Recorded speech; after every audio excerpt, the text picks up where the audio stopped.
Hello, everybody. I'm Phil Burt, President and CEO of AIM Employers Association, and welcome to This Week at Work. This Week at Work is the only show about the workplace that offers you front row seats and a microphone, featuring experts in human resources and employment law to bring you practical, timely, and accurate insights so you can more effectively lead your organization. It's Thursday, January 18th, episode 262. Today, did you realize that nearly 75% of the workforce expresses dissatisfaction with their jobs?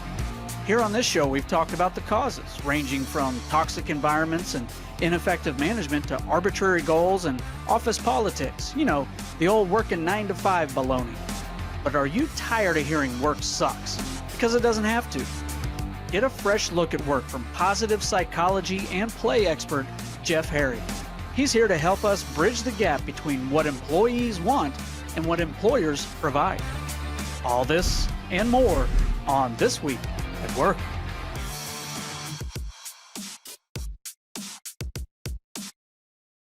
All right. Welcome back, everyone. Hey, Nick, I was listening to that introduction. Did you use the word baloney? All that baloney. Yes, actually, the word that was I originally wrote in the script, I don't think could even make it on our channel. Was it started with the same letter? It did. Baloney? It did. It yes. did? All right. I'm just checking. If I was to say to my kids, that's a bunch of baloney, I'm not sure they would even know what the hell that phrase means. That's not, first of all, I don't know that my kids have ever eaten baloney. And I don't know what that says about us. Phil, But Phil, I know they haven't heard the phrase. That's just a bunch of malarkey, Phil. Come on. Malarkey, they might get. I'm thinking, I don't know. I'm going to try baloney and malarkey the next week and see what happens. A little test. Ask me next week how that went over. All right. Well, welcome back, everyone. Burt, how are you doing? You've been hitting me up with trivia every time I talk to you. I just almost feel like I need to invite some pain onto myself here. You got any trivia for me today? Well, we know the year 2001, correct? A Space Odyssey took place in 2001. Oh, yeah, the 2001 Space Odyssey, yes. But when did this Stanley Kubrick movie release in theaters? Well, just the fact that you know who made the movie, Stanley Kubrick. I have 2001 Space Odyssey. That had to be, I'm going to go with 1984.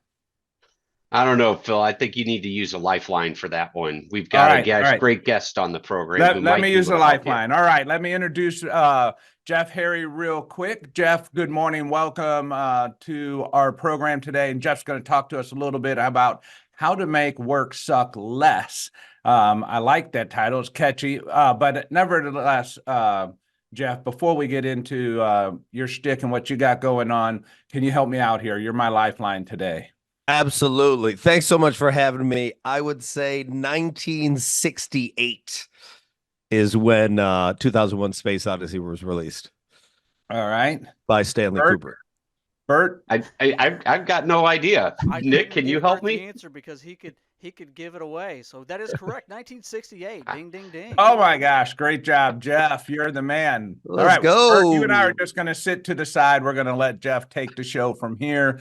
You guys have a great program. And just remember, we end at 8 o'clock Central Time, Jeff. All right. Great. All right, Burt, maybe you can stay with me here and provide some help on our questions today. Our polls, I'd be happy to, Phil, since you always like to forget.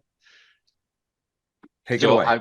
I will thank you. I will introduce the polls today. So the first one is, which of the following are effective methods to address disengaged staff? And we've got quite a number of choices for you today. And so again, which of the following are effective methods to address disengaged staff?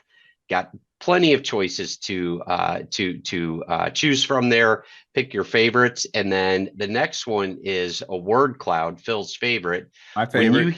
When you hear someone say work sucks, what would you like to tell them? You can use up to 3 words here in this word cloud. When you hear someone say work sucks, what would you like to tell them?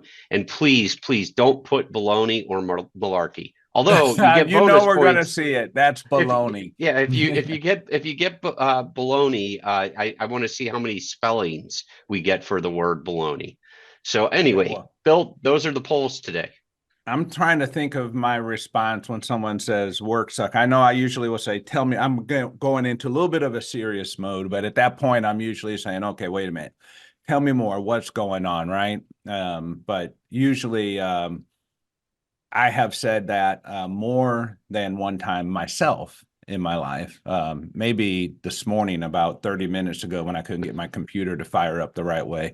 And I was blaming something little on that. But nevertheless, all right, let's get going. You're nicer than I am, Phil. When somebody says that to me, I usually just simply respond that's why it's called work.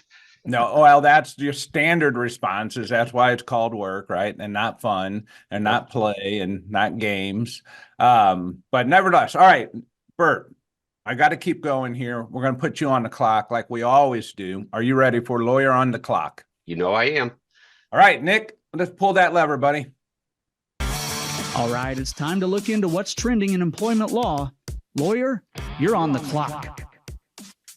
All right, Phil, I got a question for you, and Jeff, feel free to chime in as well, but I'm really directing this one mainly at Phil.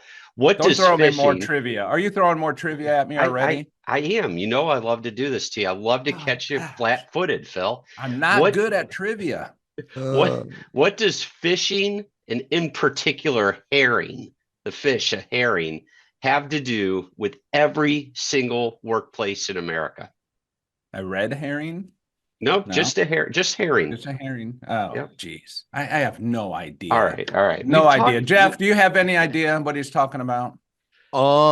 Maybe I might be completely off on this, but in Seattle they throw fish.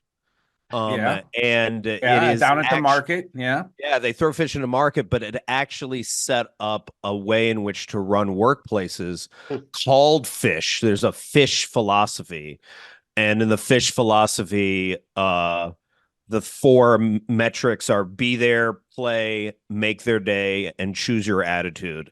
And that's how they incorporate to create a better and more psychologically safe workplace. I may be off, but that's what I'm guessing. Fish philosophy. All right. Okay. You're just so Phil, the lifeline worked for you the first time, but not the second time. Not this time. Oh, way off. Hey, Jeff, welcome to the program. This is what lawyers do. All right. And I've worked with a lot of lawyers. What they like to do is they want to ask really, obscure questions that no one, of course, is going to know the answer. And then they want to use big words that they have to explain to you.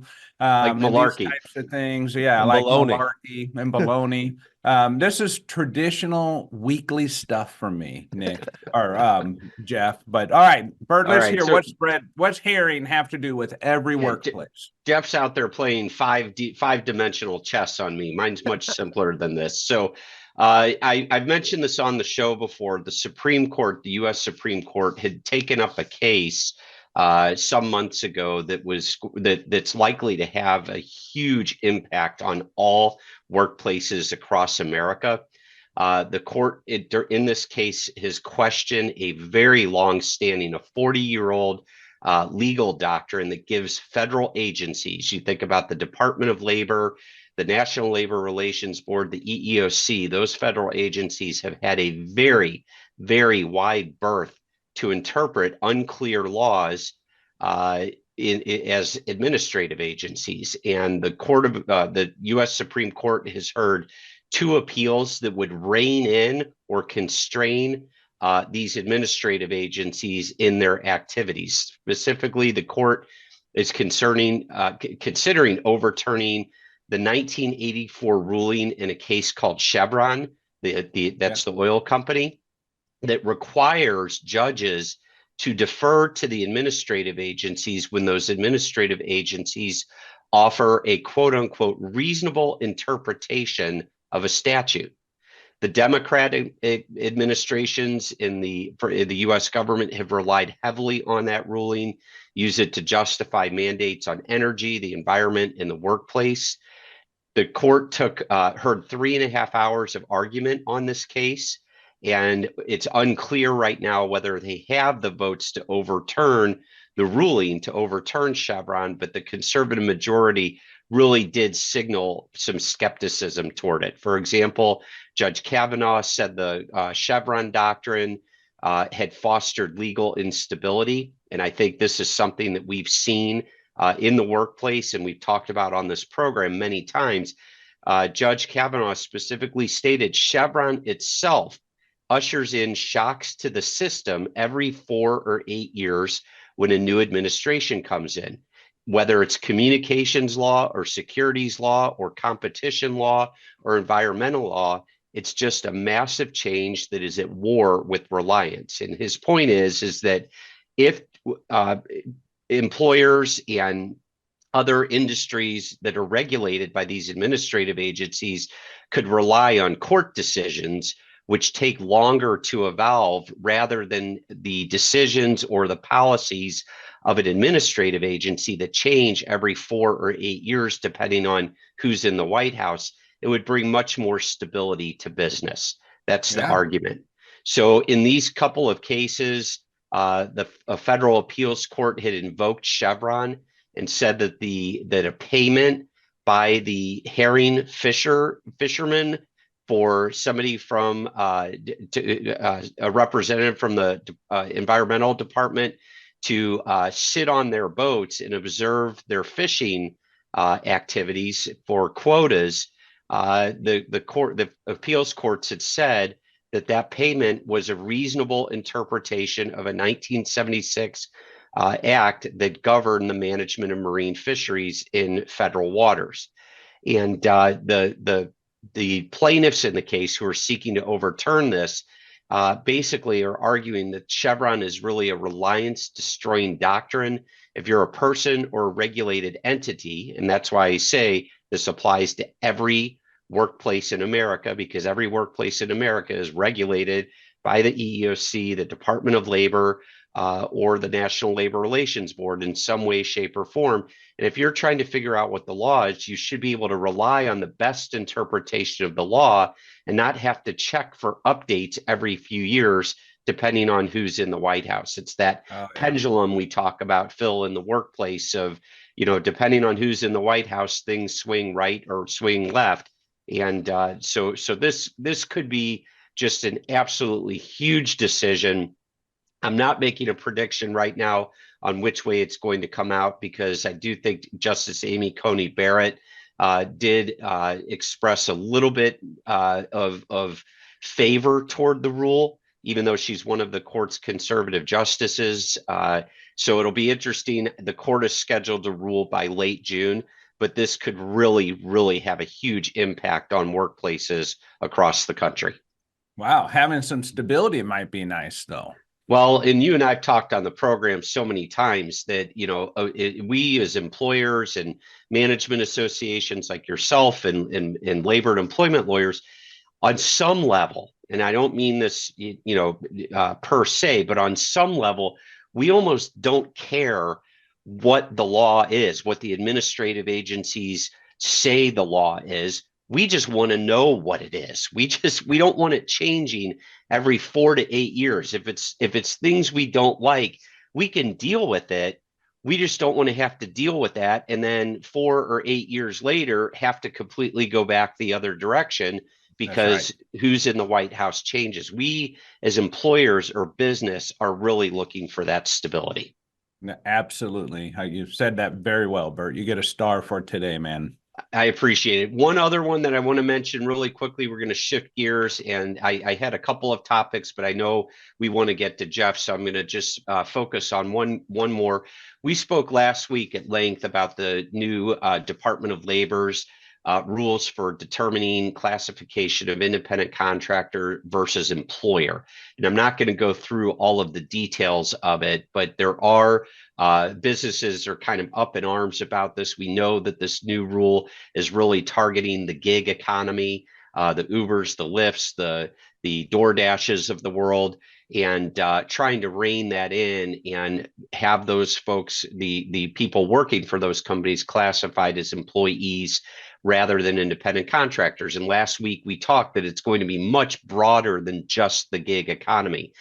construction companies and staffing agencies are really focused on this. So business groups that are opposed to this new independent contractor rule have taken sort of an unusual procedural move in an effort to get their challenge against the new law heard more quickly. We know that the new regulation, the new final rule is set to go into effect in March, and these business groups that are representing dozens of industries, including the gig economy companies like Uber and DoorDash, instead of filing a new lawsuit against the worker classification rule, they filed just a couple days after the rule on January 11th, they filed a motion in a previous case involving a different Biden administration independent contractor rule that was issued in 2021.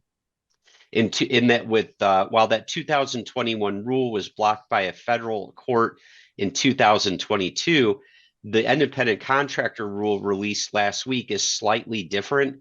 They both basically cancel a Trump era standard that put in place a more business friendly approach for determining whether a worker should be classified as an employee or a contractor under federal wage law. Again, this is squarely on point with what is this we talked exactly about what first. you were referring to with the Yes. fish? Yeah, right. Exactly. So this new rule is really highly consequential for companies that rely on independent contractors, changes how the department determines whether a worker should be classified as an independent contractor.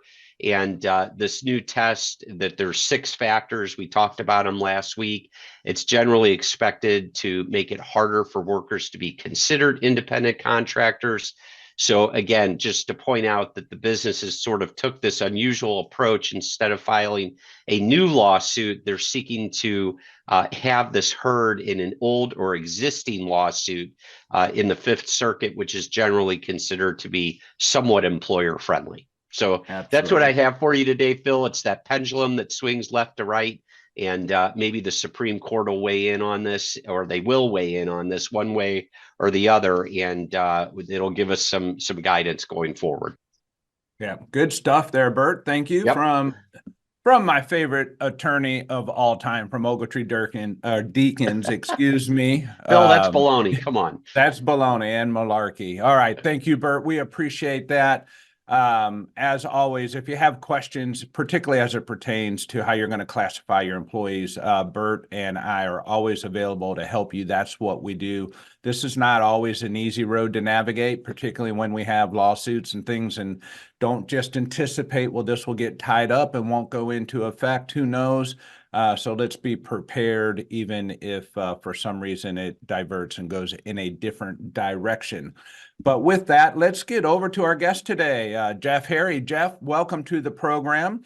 I like the start that you're off to. You kind of got it right with the 2001 Space Odyssey. That's an impressive start. And I will say, my second answer to the herring question, I was going to say exactly the words Burt said, but yeah, sure you were right. That I almost verbatim. Said I had written all that down. Yeah, Jeff, introduce yourself real quick to the audience. Tell us a little bit about who you are and what you're doing, and what does it mean make work suck less? Yes. So I'm Jeff Harry with Rediscover Your Play, and I basically use positive psychology and play to heal workplaces and make work suck less. And what I mean by making work suck less is I've been traveling around the country for the last 4-5 years, speaking at a lot of HR conferences, SHRM conferences, and a lot of tech companies and a lot of companies in the Midwest.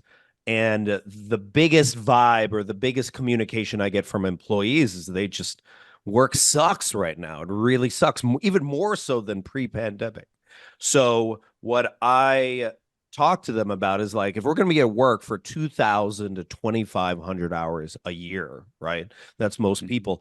How do we create an environment where people are not as disengaged? Because right now they're 86% of people actually are disengaged, according to McKinsey. And I use play and positive psychology to help leaders create environments where people can do really good work, where they can do their most vibrant work and actually enjoy work, because studies show when you're doing your flow work, you're 5 times more productive, which is what employers are looking for. Yeah, so excellent. All right. So I'm thinking when you say that, I'm thinking there's play therapy out there, right? Some people go through and they participate in play therapy.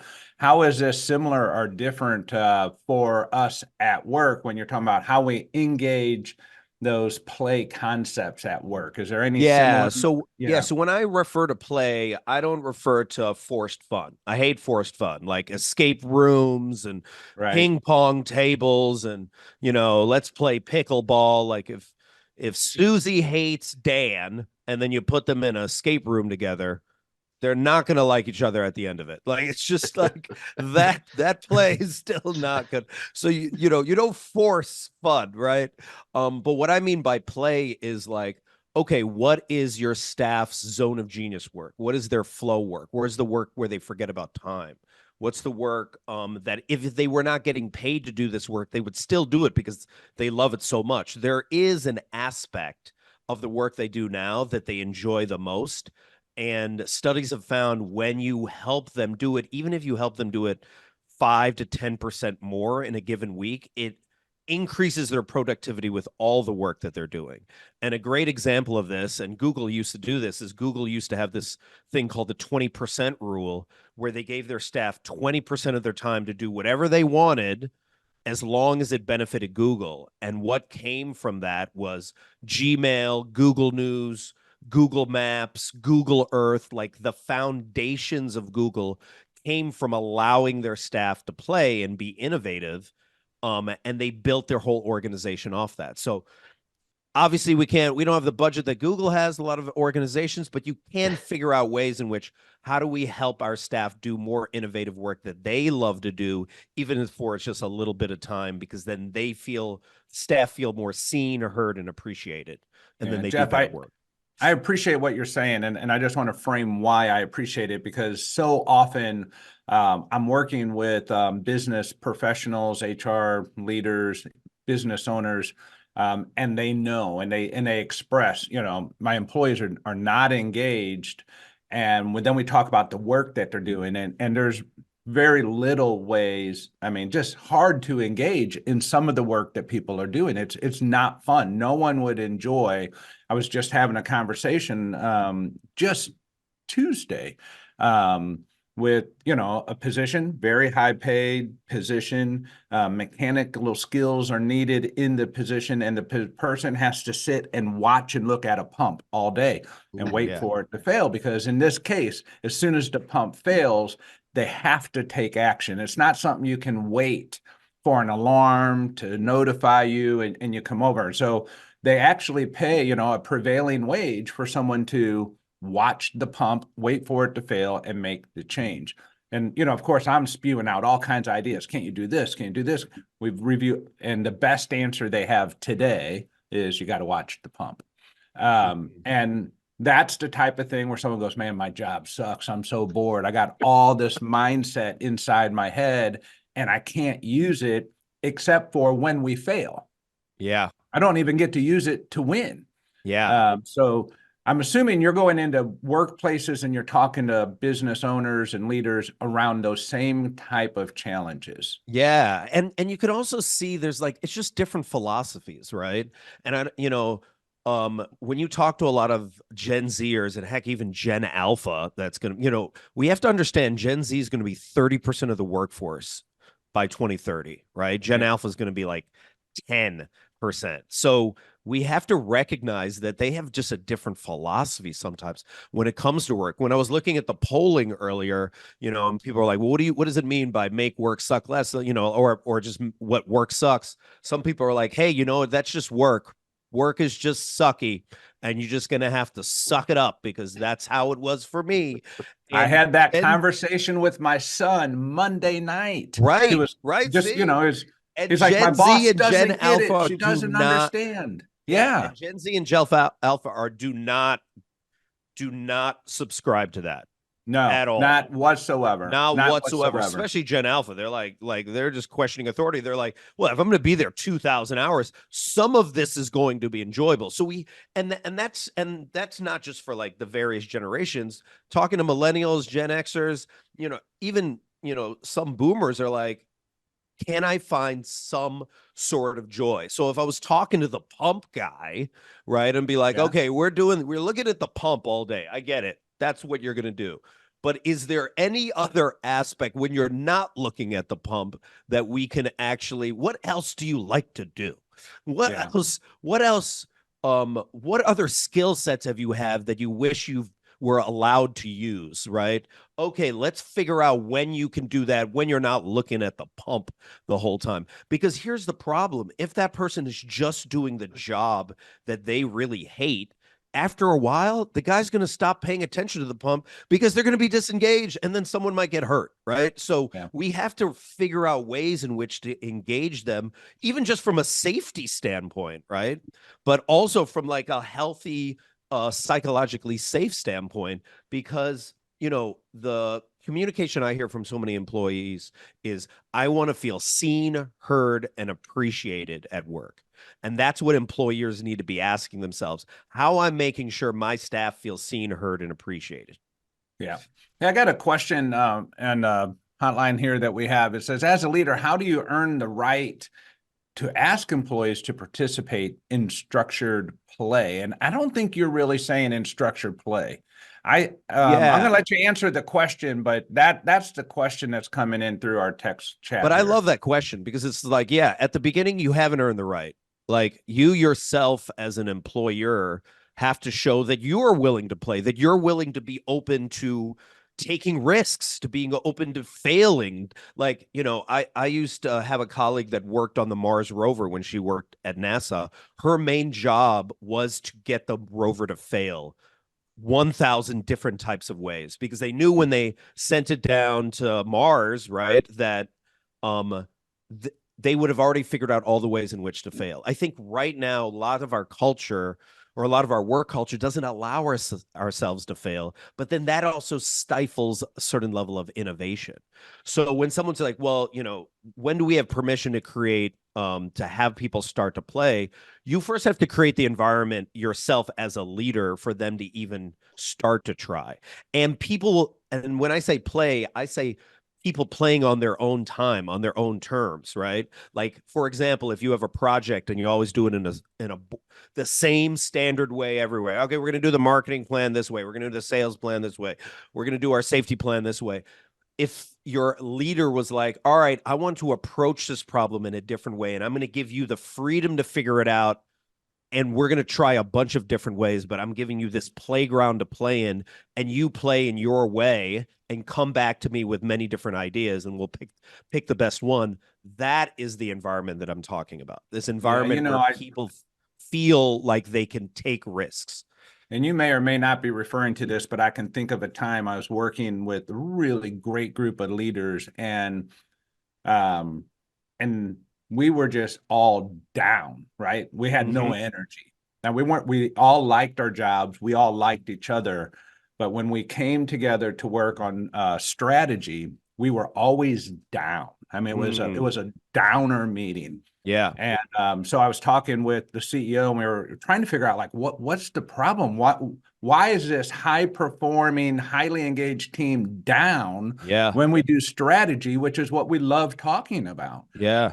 And you know what it came down to, what we figured out was, it was the environment we were in. It was the room we were in. Right? That room, it was the same room every day where we were problem solving and working on really, quality issues, safety issues, arguing with each other, debating about, concepts. So when we got in that room, that was our mindset. Yeah. So the moment we changed the room, we went to a different room. We didn't even go off-site. We just went and did our meeting in a different room. We had a completely different level of engagement. It was such a simple change, but made a significant difference in the participation. I love that. Also, what's interesting is you can positively prime the meeting before the meeting starts. So a lot of people think the meeting starts when the person's like, let's start the meeting. But the meeting actually starts with the first person that speaks in the room. So if someone is like talking about their baby or their dog or something that's really happy, before the meeting starts, it's actually more productive. But when someone comes in and was like, traffic sucked, and you're like, oh yeah, I hate it. And then actually productivity drops in the meeting. So it's amazing that even if you're not the leader in the meeting, you can set the tone for the meeting before a meeting can even begin. Absolutely. Hey, Nick, can we get a real quick glance at the poll questions and get Jeff's opinion on those real quick before we depart? Phil, I'm thinking here that guy who's waiting for the pumps to fail. If you looked at his resume and saw his job progression, I think he started out at a grass seed factory, and his first job was watching grass grow. He then moved, got his promotion, and went to a paint company, and his job was watching paint dry. And now he's at a pump company waiting for a pump to fail. I think there's a pattern here with this guy.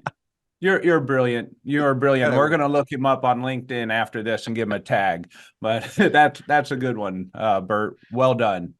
All right, Jeff, any opinion on this this response here? It looks like open communication, work-life balance, clear goals. I'm really kind of team building is way down low, right? That's interesting to me. Well, I agree with this, right? This is the whole idea of like, let's not have people start playing until we are transparent. So John Amici says work culture is defined by the worst behavior tolerated. So if you want to like fix your workplace, just be like, what's the worst behavior we're currently dealing with? And address that, because you have to first be transparent and be like, okay, what kind of conversations are we willing to have? Are we still having nice meetings where nothing important can emerge, right? The acronym. Or are we willing to have kind meetings that are like key, important, necessary, and deliberate? Like, are we being open and honest in our meetings? And are we canceling meetings that are unnecessary? Man, if there's just one thing you could do to make your work suck less, cancel a lot of these meetings. You don't need all of them, right? And when you come from that place of like, give your staff time to do their work, and then listen to them when they communicate issues. Don't let it fall into a black hole. All of a sudden, they feel more heard. And this kind of reminds me of like Ted Lasso, the show, when he first came to the team. One of the first things he did was he had like the suggestion box, and someone was like, yeah, the shower pressure sucks. Yeah. And the first thing he dealt with was the shower pressure, something so small. So my challenge to people that are listening to this is, what is your shower pressure issue? What is one small issue you could fix that could tremendously help your staff? And once they see that happen, then they're like, ooh, maybe other things might happen. And then they're going to be more likely to play and not feel like that their work sucks so much anymore. All right. Looks like we got some really fun and serious comments at the same time, such as like resignation accepted. I like that one, right? Or only on Mondays does work suck. Oh my gosh.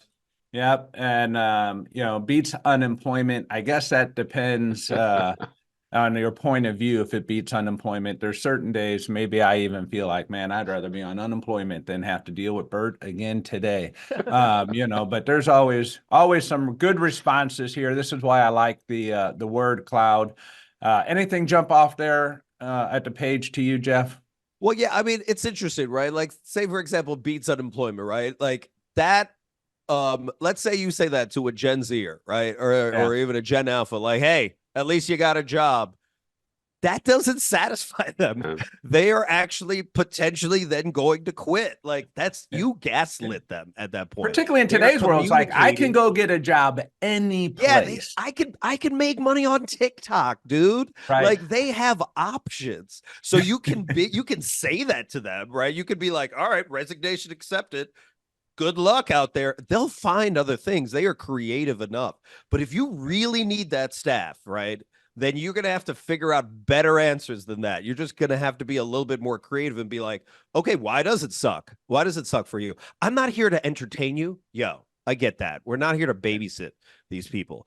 But we are here to make sure that they do the best work they can.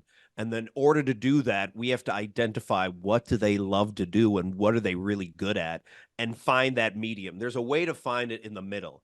But as long as we're like, peace, they're going to say peace as well. And then there's that rift that happens, and then it continues to suck. Yeah. Are you saying like peace or peace? I mean, that's different, Okay. Yeah. Peace. All right. Peace between us. Look at that one. Yeah. All right. There we go. All right. Well, that concludes our program for today. I do want to remind our listeners next week on the 26th, I am going to give a report on, it'd be our State of the Union, but it's our business trends survey program. I will be giving about an hour-long overview of all the business trends surveys that you all have completed and what that means in the outlook for 2024. You can join us. You can go to the website, sign up for that WOW session. Should be a great program. I always get a lot of feedback, and I hope it helps you and your leadership team be more prepared for what lies ahead in 2024. But Burt and I will be back on air next Thursday at 7:30 Central Time. Jeff, thank you for joining us. Nick, great job. And let's go out and be good to someone. Thank you. See you then. Thank you once again for tuning in to This Week at Work. If you enjoy the show, please share it with your colleagues, forward our invites, share the link, aimea.org/This Week at Work, or follow or subscribe wherever you get your news and entertainment.